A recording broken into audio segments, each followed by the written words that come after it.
अस्सलाम वालेकुम dear students, कैसे हैं आप लोग? खैरियत से हैं? This is sir Munib from sir Munib group tuitions and आज हम जो है वो एडवांस इंग्लिश का एक मज़ेदार स्ट्रक्चर पढ़ेंगे जिसको हम कहते हैं एबल टू।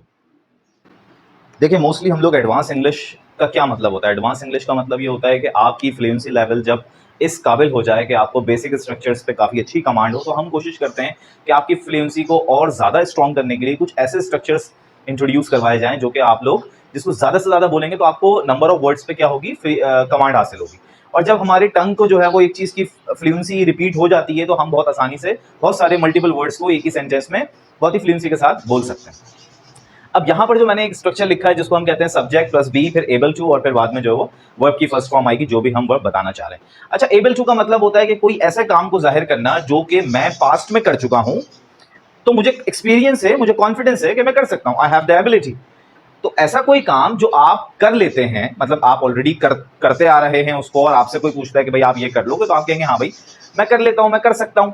अच्छा, नॉर्मली लोग मिस्टेक क्या करते हैं कि इसको मैं कर सकता हूं में ऐड कर देते हैं। अच्छा, कैन का इस्तेमाल हम इस सिचुएशन में करते हैं, लेकिन इसको कैन की जगह यूज नहीं करना चाहिए। क्यों नहीं करना चाहिए? क्योंकि कैन हम तब यूज करते हैं जब मैंने कोई ऐसी अनएक्सपीरियंस चीज देखी जिसको मैंने कभी नहीं किया है, लेकिन मैं ये देख रहा हूं और मुझे वो लग रहा है कि यार ये इजी है, तो फिर मैं कह रहा हूं यार मैं ये कर सकता हूं, आई कैन डू इट। लेकिन मेरा कभी उसका तजुर्बा रहा नहीं है, मैंने कभी वो काम किया नहीं है, but I can do it, I will do it. मैं हो सकता है करूं और मैं कर लूं। लाइक कोई यहाँ पर जो है वो 120 की स्पीड पे बाइक लेके जाए, मैं बाइक चलाता हूं लेकिन मैंने कभी 120 की स्पीड का एक्सपीरियंस नहीं किया, लेकिन मैं कर सकता हूं। मैं चलाऊंगा 120 की स्पीड पे, हो सकता है लेके चले जाऊं, हो सकता है उससे ज्यादा लेके चले जाऊं, तो मैं कर लूंगा, मैं कर सकता हूं, लेकिन मेरा कभी एक्सपीरियंस रहा नहीं है, मेरी इस चीज की एबिलिटी है नहीं। तो एबल टू का इस्तेमाल हम तब करते हैं जब आप कोई ऐसा सेंटेंस, ऐसा वर्ड बोलना चाह रहे हो जिसमें आपकी एबिलिटी ऑलरेडी पास्ट में रही है। फॉर एग्जाम्पल, मैं इंग्लिश पढ़ा लेता हूं, I am able to teach English. मैंने इंग्लिश ऑलरेडी पढ़ाई है, मैंने बायो पढ़ाई है, 2 साल का गैप आ गया, फिर मैं मेडिकल साइंस से थोड़ा दूर रहा। अब मुझसे कोई पूछेगा सर आप बायो पढ़ा लेते हैं, मैं बोलूंगा yes I am able to teach bio.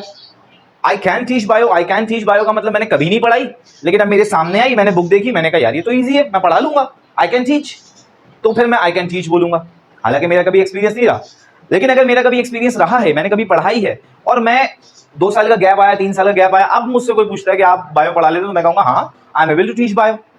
तो इसमें उसके अलावा अगर किसी इंसान की कोई डिसेबिलिटी है तो फिर हम उसमें बोलेंगे। मिसाल के तौर पे एक बेचारा मेरा फ्रेंड है जो कि लैम्ब है, जिसके दोनों पाँव नहीं है या हाथ नहीं है, तो वो क्रिकेट नहीं खेल सकता, तो अब मैं उसको क्या बोलूंगा? He is unable to play cricket, but वो गाना बहुत अच्छा गाता है, तो क्या बोलूंगा? He is able to sing a song.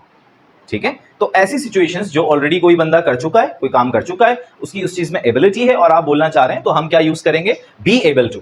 अच्छा, जो भी आपका सब्जेक्ट है आप उसके हिसाब से बी यूज करेंगे। बी हम जानते हैं कि बी को जब हम प्रेजेंट में यूज करते हैं तो हम इसकी फैमिली यूज करते हैं इज, एम एंड आर, और जब हम इसी बी को पास्ट में यूज करते हैं तो फिर हम इसको कर देते हैं वॉज एंड वर, और जब हम इसको फ्यूचर में यूज करेंगे तो हम इसको बोलेंगे विल बी और शैल बी। मैं कलर कर लेता हूं, I am able to paint the wall. मैं पेंटिंग बना लेता हूं, I am able to sketch the painting. ठीक है, मैं मोबाइल रिपेयर कर लेता हूं, I am able to repair the mobile. मेरा दोस्त मोबाइल रिपेयर कर लेता था, my friend was able to repair the mobile. जो है वो हम इसमें सेंटेंसेस यूज करते हैं। आप इसकी बहुत ज्यादा प्रैक्टिस कीजिए, आप कंटिन्यूसली जब इसको प्रैक्टिस करेंगे तो ये सेंटेंसेस आपके मुंह पे, आपकी जबान पे रवा हो जाएंगे और आप इसको बहुत ही स्पीड के साथ फ्लो कर लेंगे। Thank you so much, Allah Hafiz.